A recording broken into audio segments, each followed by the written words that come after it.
I think we can all agree that the job interview remains the key gateway into any new job. And so making sure that you can do as much preparation as possible and navigate effectively during the job interview is clearly really important.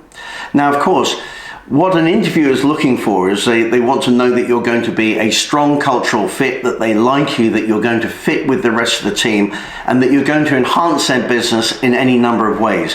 But the key thing that they'll be looking for is reassurance that you can actually do the job at hand. And so I think that there are two meta ways, or two key ways, the two question types that they can use in order to get to the answer that they're looking for, that competence that you have. And that's the subject of this short video. Hello, my name is Stephen Wright. I'm a career coach here at Career Mentor, and we help high-performing financial services professionals make their next smart career move.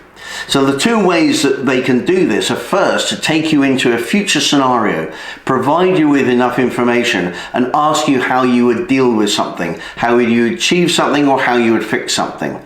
The second is that they'll ask you to go back into the past, talk about something that you've already done, so that they can predict that you can do the same thing when you arrive in their firm.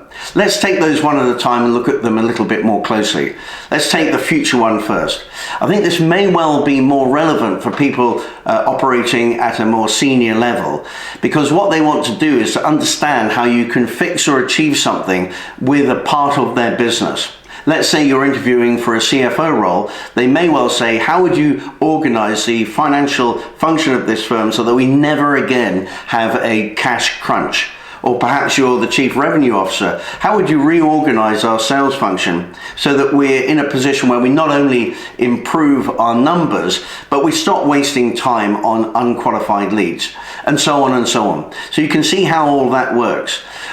The great thing about this particular type of question is that they're asking you to go into an imaginary situation, a place where emotions can be evoked, and that you are the star of the show, if you like. You are the person who is making the difference.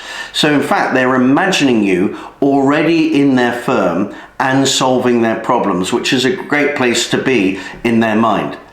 Now, one step further that we can go with this is to then ground your future scenario answer with examples from the past, things that you learned that inform the answer that you're giving. And that'll give it even more weight and even more power to the answer that you're giving. The second one, of course, is that they can ask you to think of a time when in the past. So if you hear the question, can you tell me of a time when you did X, Y, Z? You know that they're asking you to tell them about past experiences and achievements, so that they can then take that and say, well, it's pretty likely that they'll be able to achieve the things that we want to do because they've done it already, they've done it in the past.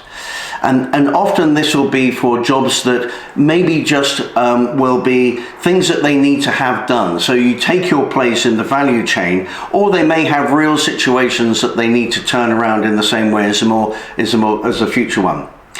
And this is a great way to operate in this particular question, because it means that you can have anticipated what their needs might be and then have prepared any number of really great examples that you can then use in the job interview. And each example can be made all the more compelling and real by having dates and names and places and numbers and so on that really ground it. Now, in the same way that you grounded your future scenario by giving examples in the past, here you've already grounded. That's the whole purpose of that answer. But then you can also add more into this, to the answer that you give, by then taking them into the future. So you can imagine how I may be able to help you with this particular issue in the future, if that's something that you'd like me to achieve. So you can see how both of these can work really well. Knowing that a job interviewer first and foremost wants to know that you are competent, that you're going to be able to achieve the things that that business needs, and they need reassurance about that. And there's only two real ways that they can get at that answer will help you prepare for and navigate your job interviews. I hope you found that useful, but what do you think? Do you have any additional ideas perhaps of things that I've missed, or is there anything that you'd like to add? Please put those in the comments below. And also in the comments below I'll be putting the blog that I wrote about this.